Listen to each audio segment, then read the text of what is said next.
어선교회에서 식사를 준비하면서 들리는 얘기입니다. 들리는 얘기가 제가 기빠진 날이라 그래가지고 뭘 좀 준비를 많이 했대요. 그러니까 그냥 가지 마시고 꼭 식사를 하시고 가시길 바랍니다. 옛날에 이런 얘기가 있어요. 밥 먹고 가 이랬대요. 근데 밥도 안 먹고 간다 그런 얘기가 있는데, 어쨌든 주의 은혜 가운데 같이 식사를 즐겁게 나누시고 모르는 사람하고 좀 이렇게 식사하시면서 대화도 하시고 그러시면 좋은 영적인 친교가 될 줄로 믿습니다. 그렇게 하시기를 바랍니다. 근데 하나님께 너무 감사한 것은 그 금년이 보니까 제가 목회를 한 지 40년이 됐더라고요. 벌써 40년. 목회한 지 85년도 3월 달에 시작했는데 하나님 은혜 가운데 2025년도 벌써 3월이 지나고 이렇게 됐어요. 얼마나 감사한지 모르겠습니다. 하나님께서 축복하신 줄로 믿습니다. 우리 권사님 한 분이, 제가 한 10년 전에 권사님한테 제가 10년 동안 목회 우리 교회 와서 했습니다 그랬더니, 목사님 10년 됐으니까 그만 좀 쉬셔도 되겠네 이러시더라고요. 다른 데 가셔도 되겠네 그러더라고요. 그래서 내가 그래야 될 것 같다고 내가 그렇게 한참 그랬더니 가만히 생각해 보니까 갈 데가 없더라고. 그래서 내가 할 수 없이 여기 계속 있었는데 20년 됐어요 벌써. 하나님 은혜인 줄로 믿습니다. 사람이 하는 것이 아니라 하나님이 하시는 줄로 믿습니다. 오늘 말씀의 제목은 낙심하지 말라는 제목입니다. 우리가 살다 보면 낙심할 일이 계속 있어요. 근데 하나님이 아시고 낙심하지 말라 그러셨어요. 낙심할 일이 있어요. 근데 하나님이 분명히 아시고 낙심하지 말라 그랬습니다. 자녀가 어려움이 겪으면 부모 입장으로서도 낙심이 될 때가 있어요. 또 사업하시는 분이 경제적으로 어려움 겪으면, 뭐가 잘 프로젝트가 진행이 안 되면 낙심할 수가 있습니다. 생각한 대로 안 될 때 낙심할 때가 있어요. 그럴 때 주님이 말씀하시는 말씀을 우리가 들어야 될 줄로 믿습니다. 상황을 보고 낙심할 상황만 보면 낙심할 수밖에 없습니다. 그러나 그 순간에 주님의 말씀을 들어야 될 줄로 믿습니다. 이것이 성령님이 주시는 말씀이라고요. 낙심하지 말라. 하나님이 우리 삶을 사는 것 동안에 아시고 하시는 말씀이에요. 하나님께서 우리 삶이, 만드신 분께서 삶의 역사가 어떻게 갈지 아시고 낙심하지 말라. 그렇게 말씀하고 계시는 것은 진리인 줄로 믿습니다. 첫째는요, 악인의 형통함에 낙심하거나 불평하지 말라 그랬어요. 악인이 형통하는 것처럼 막 보여. 그것이 하나님이 보실 때 그런 일이 있다는 거예요. 악인이 더 잘 되는 것 같아. 세상에 악한 짓을 하는 사람이 더 잘 사는 것 같고, 더 좋은 집을 사고, 더 좋은 집에 더 좋은 차를 사고, 막 직장도 더 좋은 데 있는 것 같고 막 그러는데, 하나님이 아시고 악인의 형통함을 불평하지 말라, 그것에 대해서 낙심하지 말라, 이렇게 말씀해 주고 있어요. 오늘 본문 말씀 가운데 1절과 2절에 보면 악을 행하는 자들 때문에 불평하지 말며 불의를 행하는 자들을 시기하지 말지어다 그랬어요. 여러분, 낙심하게 되면 불평이 쉽게 나오는 걸 볼 수가 있습니다. 하나님께서 하시는 말씀이 악을 행하는 자들 때문에 불평하지 말라, 하나님을 그 가운데 더 바라보라, 이렇게 주님께서 말씀하고 있습니다. 눈앞의 현실만 보면 부조리해 보일 수 있어요. 하나님의 관점에서 보면 그러나 그것은 일시적이고 덧없이 살짝 지나가는 것입니다. 시편 37편 3절로 4절 말씀에 이런 말씀이 있어요. 같이 읽어보겠습니다. 시작. 여호와를 의뢰하고 선을 행하라. 여호와를 기뻐하라. 여호와를 의뢰하고 선을 행하라. 여호와를 기뻐하라 그랬어요. 우리 성도님 가운데 사업을 잘 했어요. 그 어느 기업체 물건을 하청받아 가지고 그 일을 했습니다. 그런데 계약 기간이 끝날 때쯤 돼서 자신이 뭔가 조건이 특별히 잘못된 거 없는데, 그런데 그 회사에서 물증은 없지만 심증에 뭔가 새로운 사람에게 사업하는 사람한테 뭔가 좀 받은 거 아닌가, 이런 그 심증이 정황이 자꾸 보이는 거예요. 그래서 우리 권사님이 너무 속상해가지고 이거 한번 좀 제소를 해야 되겠다, 법적으로 한번 대응을 해야 되겠다, 뭐 이런 마음을 갖고 있었는데, 제가 그랬어요. 와서 상담하시길래 글쎄 그렇게 해도 되겠지만은, 그러나 하나님 한번 바라보십시다. 우리 동네 좁은데 하나님 바라보고 정말 명확한 뚜렷한 증거가 있으면 상관없겠지만, 그렇지 않으면 이거 기도하라고 하는 게 하나님의 은혜인 줄로 믿습니다. 그러면 이 지금 하청하던 사람이 그 공장 다 있는데 그거 어떻게 감당이 됩니까? 그냥 쳐다보고서 손해만 계속 나게 되니 얼마나 속이 상하겠어요. 무지무지 속상하죠. 근데 성경 말씀, 행악자를 인해서 불평하지 말고 불의를 행하는 자들을 시기하지 마시기 바라고 기도합시다. 그랬더니 하나님께서 때가 되니까 다 갚아주시더라고. 하나님께서 다른 길을 또 열어주셔가지고 일거리가 더 많이 오게 하시더라고. 그 실제로 체험했어요. 악인의 형통함에 낙심하거나 불평하지 말라. 시편 37편 5절로 7절 말씀에 보면 이런 말씀이 있어요. 시작. 내 길을 여호와께 맡기라. 여호와 앞에 잠잠하고 참고 기다리라. 내 길을 여호와께 맡길 줄 아시는 믿음의 사람 되시기를 간절히 축원합니다. 내가 하려고 그러는 게 아니야. 하나님께서 하실 줄로 믿습니다. 하나님께서 일하실 줄로 믿습니다. 하나님 앞에 잠잠하고 참고 기다리라니까 이 말씀대로 저는 참고 기다리겠습니다. 그러면 하나님께서 일하신단 말이에요. 하나님을 철저하게 신뢰한다고 하는 의미가 그 가운데 맡기는 것 가운데 있습니다. 우리는 흔히 모든 것을 통제하고 싶어해. 모든 것을 내가 컨트롤하고 싶어해. 다윗은요, 그때 이런 말씀하고 우리의 인생길을 하나님께 맡기라고 말하고 있어요. 그 맡김은 곧 잠잠히 기다리는 태도로 이어지게 되는데, 기다림은 어떤 의미에서는 세상 사람들이 봤을 때는 수동적인 모습일 수 있지만, 피동적인 모습일 수 있지만, 어떤 의미에서는 우리 신앙의 사람들 오히려 그것이 적극적이고 능동적인 모습이라고 볼 수가 있어요. 분노를 그치고 하나님을 소망하라 그랬습니다. 시편 37편 8절로 9절 같이 한번 읽어보겠습니다. 시작. 분을 그치고 노를 버리며 불평하지 말라. 여호와를 소망하는 자들은 땅을 차지하리로다. 땅을, 여호와를 소망하는 사람들은 땅을 차지한다 그랬습니다. 할렐루야. 과거의 공산주의자들이 말이죠, 하나님이 없다고 하고 종교를 아편이라고 하고 교회를 다 파괴하고 크리스천들을, 예수 믿는 사람들을 잡아 죽이고 옥에 가두고 순교하고 막 그랬어요. 그래서 많은 사람들이 핍박을 당했습니다. 공산주의가 세력을 아주 크게 확장했던 그런 때가 있었어요. 공산주의 아니면 세상이 못 사는 것처럼 그렇게 보였던 그런 시절이 있었는데, 공산주의도 지금 세계적으로 다 그 제도는 인간을 억압하는 제도고 인간을 괴롭히는 제도고 그것은 있을 수 없는 제도입니다 하면서 공산주의를 다 몰아내고 있는 현실을 볼 수가 있어요. 하나님이 갚아주시는구나. 악을 얼마나 그들이 행했는지 몰라요. 그러나 때가 되니까 하나님이 갚아주시는 것을 볼 수가 있습니다. 히틀러의 나치 시대도 멈추게 되었습니다. 일본의 제국주의도 멈추게 되었습니다. 우리나라는요, 참 축복을 많이 받았어요. 새벽마다 기도한다는 게 복인 줄로 믿습니다.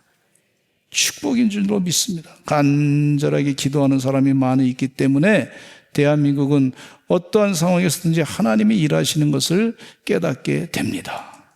하나님이 역사하셔서 우리에게 기회를 더 주시는 줄로 믿습니다. 북한의 비참한 실상을 듣지 않습니까? 악인을 심판하신 하나님의 일하심을 계속해서 보는 걸 볼 수가 있어요. 마지막 때에요, 하나님께서 심판하신다고 하는 사실을 기억하시면서 주님 은혜 가운데 우리는 마지막에 승리하면 되는 거예요. 따라서 한번 하시죠. 마지막에 승리자가 진정한 승리자다. 스데반 집사님이요, 돌에 맞아 죽어가면서 하늘 보좌를 봤어요. 하늘 보좌를 봤더니 하나님이 그 가운데 계신 걸 봤어요. 사람들한테 얘기했어요. 보라, 하나님이 저기에 계시도다. 보라. 그러니까 이 사람들이 죽이려고 하는 사람이 더 미워가지고 말이죠, 돌을 막 던져서 막 얻어 터져서 죽게 됐어요. 순교를 당하게 됐는데 그 얼굴 모습은 천사의 얼굴 모습과 같이 됐다 그랬어요. 주님 은혜 가운데 이런 마지막의 승리자가 천사의 얼굴 모습으로 바뀌는 그런 역사가 있게 될 줄로 믿습니다. 저는 우리 서산제일감리교 성도들이 보니까 지금 보니까 얼굴이 다 천사같이 보여. 얼마나 그렇게 잘생겼는지 몰라. 세상에 저도 너무 잘생겼어. 왜 그러냐면 하나님이 저를 만드셨는데 만드신 분, 못생겼다 그러면 하나님 만드신 분을 모독하는 거 아니에요. 예? 그렇잖아요. 여러분 잘생겼어. 천사처럼 잘생겼어. 그러니까 들어올 때는 조금 그러신 분들이 지금 보니까 천사처럼 너무 잘생겼어. 이 사람이요, 자꾸 잘생겼다 그러면 만드신 분을 영광스럽게 하는 줄로 믿습니다. 네. 잘생겼습니다. 훌륭하게 잘생겼습니다. 그렇게 자꾸 할 때 말이죠, 나도 잘생겨지는 역사가 있어요. 악인의 형통함을 괜히 불평하지 마세요. 그냥 저도 복 받아야 되겠지, 이러시기 바랍니다. 저 사람도 예수님 믿고 구원받아야 되겠지, 그냥 하나님께서 역사하실 줄로 믿습니다. 그렇게 하시면서 주님 은혜 가운데 마지막 때 심판의 최후 승리를 즐거워하시는 은혜의 종들이 되시기를 간절히 축원합니다. 우리는 결코 낙심하지 않습니다. 영생의 구원을 받게 되면서 둘째 사망의 해를 당하지 않기 때문에 최후 승리가 우리에게 준비되었기 때문에 악인의 형통함에 낙심하거나 불평하지 않게 되는 줄로 믿습니다. 두 번째, 고난이 닥칠 때 낙심하지 말라 그랬어요. 고린도후서 4장 8절로 9절 말씀에 이런 말씀이 있습니다. 시작. 우리가 사방으로 우겨쌈을 당하여도 쌓이지 아니하며 답답한 일을 당하여도 낙심하지 아니하며 박해를 받아도 버림바 되지 아니하며 거꾸로 뜨림을 당하여도 도망하지 아니하며 망하지 아니하고 답답한 일을 당하여도 낙심하지 않는다 그랬어요. 답답한 일을 경험하신 분들이 있습니다. 하나님이 아시고 하신 말, 답답한 일을 당하여도 낙심하지 말라고 말씀해 주고 있어요. 우리가 고난 당할 때가 있습니다. 고난 중에 낙심하지 말라고 본문 말씀에 분명히 말씀해 주신 내용입니다. 왜 나에게 이런 일이 생기는가? 왜 나에게, 다른 사람은 괜찮은 것 같은데 왜 나에게만 이런 일이 생기지? 왜 나한테 이런 고난이 있을까? 근데 사도 바울은 고난 가운데서 낙심하지 말라고 그랬어요. 고난은요, 인생의 일부인 것을 인정하면 낙심하지 않게 됩니다. 성경은 고난이 우리에게 오히려 복이 되는 것을 말씀해 주고 있어요. 베드로전서 4장 12절에 이런 말씀이 있습니다. 사랑하는 자들아, 너희를 연단하려고 오는 불시험을 이상한 일 당하는 것 같이 이상히 여기지 말고, 그렇게 말씀해 주고 있어요. 고난이 찾아왔다고 해서 하나님께 버림받은 것이 아니에요.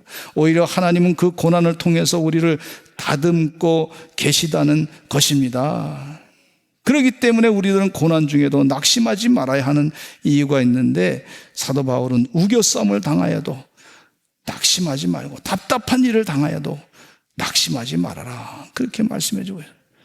이사야 43장 2절 말씀에 네가 물 가운데로 지날 때 내가 너와 함께 할 것이라. 불 가운데로 지날 때 타지도 아니할 것이요 불꽃이 너들을 사르지도 못할 것이다, 그렇게 분명히 말씀하고 있는데, 불과 물을 지난다 할지라도 하나님이 우리와 함께 하시기 때문에, 동행하기 때문에 그런 위험이, 고난이 있다 할지라도 그것을 극복할 수 있다, 이렇게 말씀해 주고 있어요. 로마서 8장 18절 말씀에 이런 말씀이 있어. 같이 읽어보겠습니다. 시작. 생각하건대 현재의 고난은 장차 우리에게 나타날 영광과 비교할 수 없도다. 장차 우리에게 나타날 영광과 비교할 수 없는 은혜를 주님께서 주신다고 약속했어요.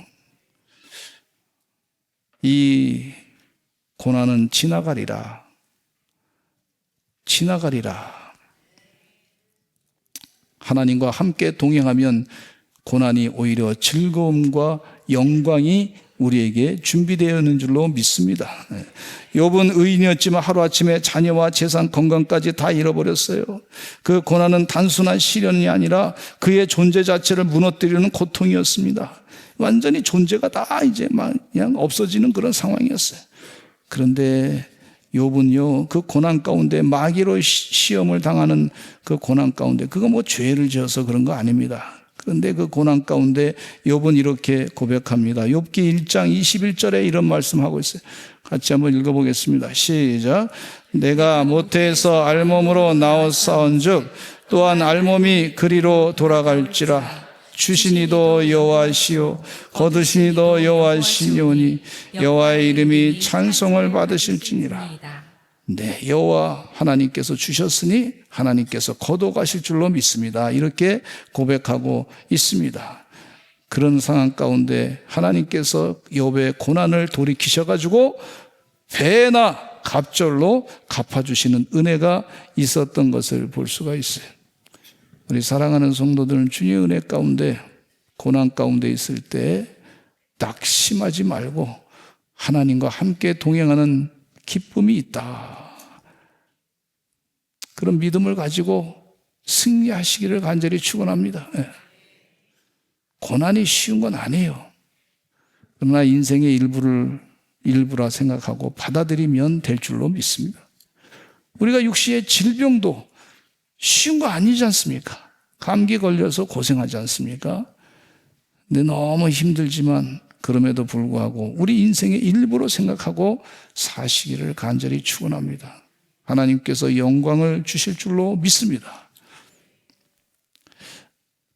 또 세 번째, 기도하다가 낙심하지 말라 그랬어요. 누가복음 18장 1절에 보니까 이런 말씀이 있어요. 같이 읽어보겠습니다. 18장 1절 시작.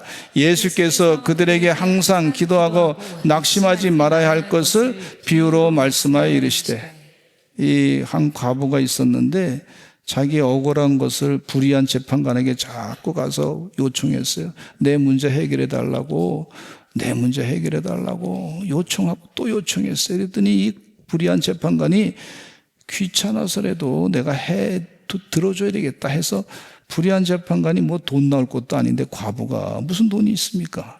무슨 이득을 취할 거가 있습니까? 그러나 불의한 재판관이 그 과부가 자꾸 부탁하니까 그 과부의 요청을 들어줬어요. 그래서 예수님이 비유의 말씀 가운데 이 과부의 요청도 불의한 재판관이 들어주는데 하물며 믿는 사람들의 기도를 하나님이 들어주지 않겠느냐, 그러면서 열심을 다해서 기도하라고, 낙심하지 말라고. 우리 사랑하는 성도들 가운데 신앙생활하면서 기도 많이 하시지 않았습니까? 기도 많이 하셨는데 응답이 제대로 빨리 내가 원하는 때 오지 않을 때 낙심할 수 있단 말이에요. 그런데 그 순간에도 낙심하지 말고 기도하라고 그렇게 말씀하고 있어요. 낙심하지 말고 기도하라. 밤낮 부르짖는 택하신 자들의 원한을 풀어주지 않겠느냐 그랬어요. 지금도 저희 어머니를 생각하면은 기도 많이 하신 분이신데, 제가 말이죠, 참 철이 없어. 지금 생각하면 잘못한 것만 자꾸 생각이 나. 자꾸 회개가 돼. 이제 제가 중학교 때 학교에 가면은 선생님이 등록금을 못 냈으니까 부모님 오라 그래라 그런단 말이죠. 그리고 이제 등록금을 못 냈으니까 너는 이제 청소 좀 하시오. 청소 열심히, 그것도 화장실 청소 열심히 하라고, 열심히 하시오. 그래서 꼭 학교 끝나고 난 다음에 늦게 가야 돼, 집에. 왜냐하면 등록금을 늦게 냈으니까. 그래서 그런가 보다 하고, 지금은 뭐 그렇지 않지만 옛날에는 그랬어요. 그래서 어머니 학교에 선생님이 오시라 그럽니다. 그러면 아시잖아요, 벌써 어머니가. 야, 어떡하냐. 그래도 억지로 어머니가 오셔가지고 또 이제 얘기하는 거예요. 내일 다음 달에는 드리겠습니다. 내겠습니다. 선생님한테 얘기하고 하는 거예요. 이게 참 마음이 자존심 상하고 말이죠. 속상하고 힘든데, 그래서 한 번은 그랬어요. 너무 학교 가서 뭐 선생님한테 혼나고 그러니까 속상해가지고 어머니한테, 어머니가 나한테 해준 게 뭐 있냐 이렇게 얘기했어요. 해준 게 전부 다인데. 지금 생각해보니까 참 어머니가 얼마나 속상했을까 이런 생각이 드는 거예요. 많이 속상했을 것 같아. 그 얘기 듣고서 얼마나 속상했을까. 그런데 그러거나 말거나 속상하니까 어머니께서 교회 가서 계속 기도하는 거예요. 낙심하지 않고 자녀를 위해서 기도하는 거예요. 철없는 놈 하나님 살려주시옵소서. 하나님 은혜 가운데 지켜주시옵소서. 형통하게 해주시옵소서.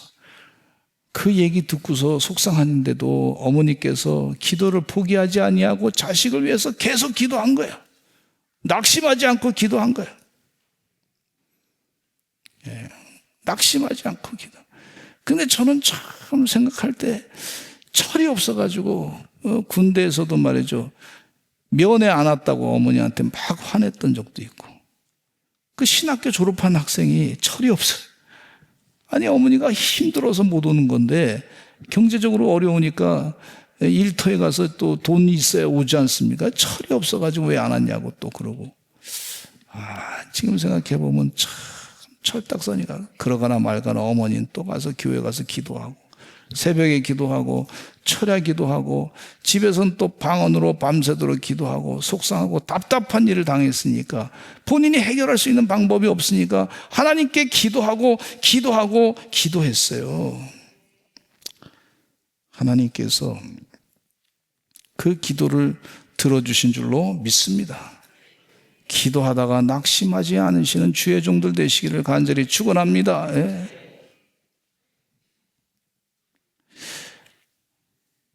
근데 이 기도도 뭐가 있냐면 이게 저금하는 거예요. 저금. 영적 저금이에요. 저금. 근데 성경 말씀에 보니까 이런 말씀이 있어요. 요한계시록 5장 8절에 이런 말씀이 있습니다. 같이 읽어보겠습니다. 시작. 내 생물과 24 장로들이 그 어린 양 앞에 엎드려 각각 검은고와 향이 가득한 금대접을 가졌으니 이 향은 성도의 기도들이라. 향기가 아니고 향이라 그래서 향. 이 향은 하늘나라 금대접에 그 기도가 그 향이 돼서 그게 기도로 저금한 거라는 거예요. 어머니가 그냥 낭망치 않고 이제 자식 못 됐으니까 기도 그만하자. 저놈 위해서 기도. 사실 우리 성도님들 저를 위해서 기도 많이 해주셔서 감사합니다. 그런데 제가 기억하는 어머니는요, 제 이름을 얼마나 많이 우리 성도님들이 부른 것보다 더 많이 불렀어. 제 이름을 불러가면서 얼마나 기도했는지 몰라. 기도가 쌓은 것 같아. 하나님 그 하늘나라 금 대접에 그게 저금된 것 같아. 기도하다가 낙심하지 말아야 될 줄로 믿습니다. 제가 이제 여자는 아니지만은 그 여자가 아내랑 살면서 보니까 여자분의 특성을 알아야 되잖아요. 그래서 공부를 좀 해봤어. 근데 여러 가지가 있는데 그 중에 여자분들은 제가 여자로 안 살아서 몰라요. 근데 그게 있대. 근데 뭐가 있냐면 감정 저금이 있대. 감정 저금. 그래서 뭐냐면 우리 아내에게 잘 대해주고 그러면 감정이 좋잖아요. 남편이 잘해줬다는 그것도 안 잊어버린대. 못된 것도 잊어버리지 않지만 참 신비한 머리를 갖고 계신 여자분들이라고 볼 수가 있어요. 아주 근데 좋게 해준 것도 잊어버리지 않는데. 그래서 감정 저금이 있는데 그 감정 저금에 그 저금이 차곡차곡 오래 쌓이면 그러면 그 저금으로 인해 가지고 잘 못해줄 때도 쫓아내지 않는다는 거예요. 얼마나 감사한지 몰라. 그래서 지금 감정 저금을 열심히 쌓으려고 애를 쓰고 있습니다.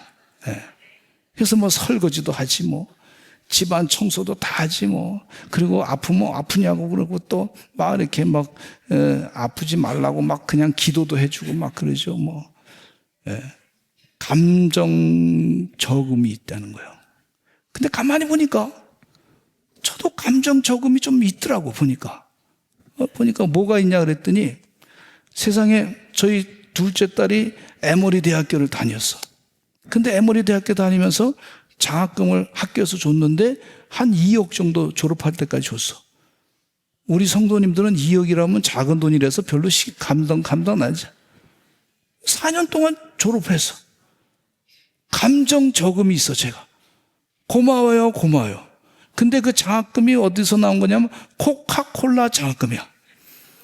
그럼 어디 가서 꼭 감정 저금이 있으니까 나는 콜라 마시면 꼭 뭘 마셔요?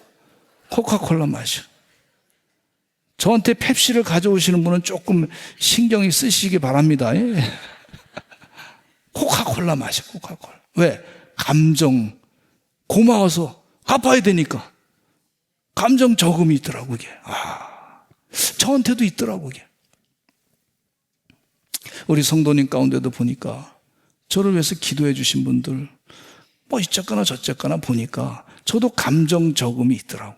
그분을 위해 잘 돼야 될 텐데 이분 잘 돼야 될 텐데 하나님 도와주세요. 어떤 때 막 눈물로 기도해요. 하나님 도와주세요. 이분 축복해 주세요. 감정 저금이 있더라고.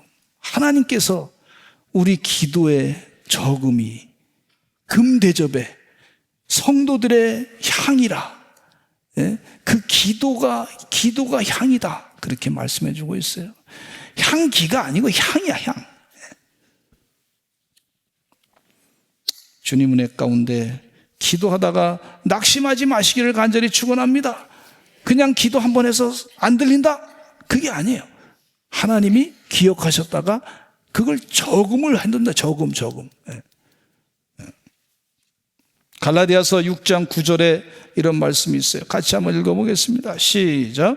우리가 선을 행하되 낙심하지 말지니 포기하지 아니하면 때가 이름에 거두리라. 저금했다가 하나님의 때 하나님이 그것을 응답하시고 사용하시는 줄로 믿습니다.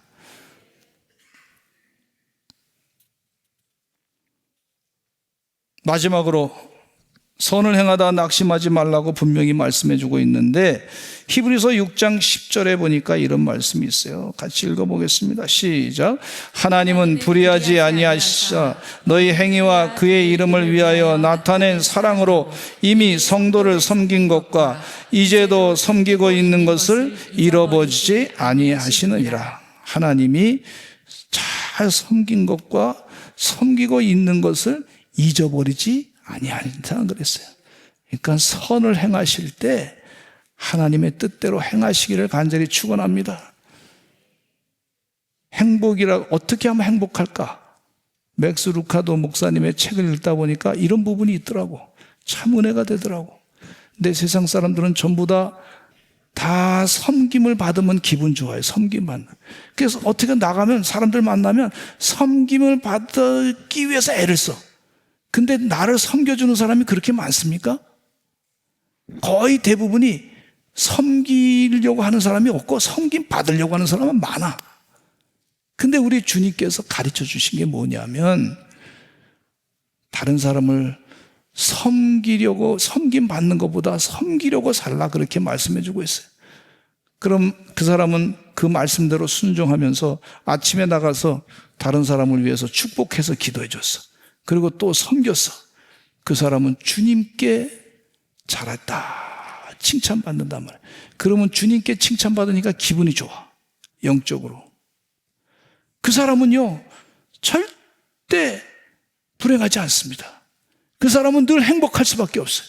왜? 선을 자꾸 행하니까. 그 사람들은 무시해. 선을 행한다고. 저 사람은 맨날 저래도 왜 안 괜찮아 뭐 이러는데 주님께서 늘 칭찬하신다고. 그 선을 행하다가 주님이 하시는 말씀이 낙심하지 말라. 그 행복을 잊지 말아라. 이렇게 말씀해 주고 있어요. 주님 은혜 가운데 우리 사랑하는 성도들 누구를 만나든지 그를 위해서 축복하며 기도하시는 여러분 되시기를 간절히 축원합니다. 복을 자꾸 빌어주세요. 그러다 보면 때가 되면 하나님께서 우리에게 큰 축복으로 갚아주시는 줄로 믿습니다. 시편 126편 5절 말씀에 이런 말씀이 있어요. 시작.